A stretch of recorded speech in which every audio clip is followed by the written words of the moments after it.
divites et ceni, grandes et parvoli, ipsum ingrediuntur, ut cernunt oculi, et inde rivertuntur gratiis repliti.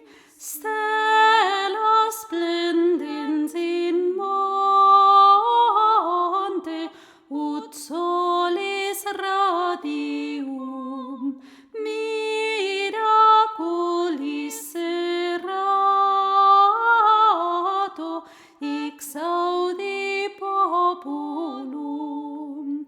Principes et magnates extirpe regia, siculi potestates obtenta venia, peccaminum proclamant, tundentes pectora, poplite flixo clamant,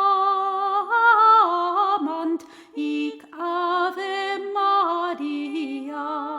Stella splendens in monte,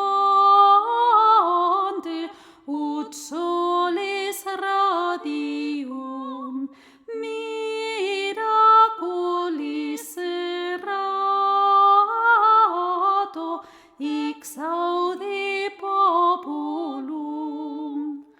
Prelati et badones comites incliti, religiosi omnes atque presbyteri, milites mercatores, cives marinadi, borcenses piscatores, premiantur ibi. Stella splendens in monte, ut solis radium, miraculis serrato,